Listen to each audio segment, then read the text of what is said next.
Hey guys, in this video we're going to take a look at how you can reduce the pool water level.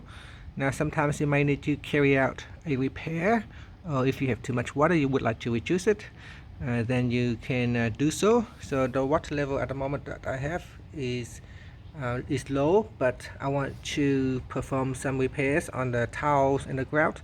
So I'm going to need to reduce the water down to this below the tiles.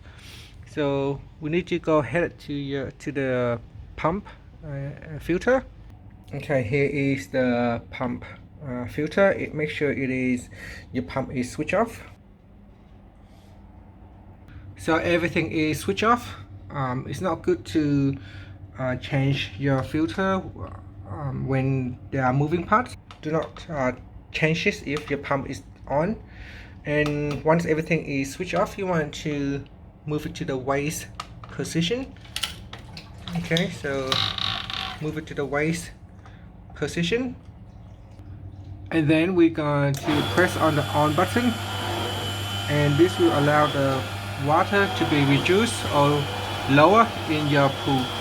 Now here you should see the water level should drop shortly once the pump will put the water to waste. And that's it. Thank you for watching this video.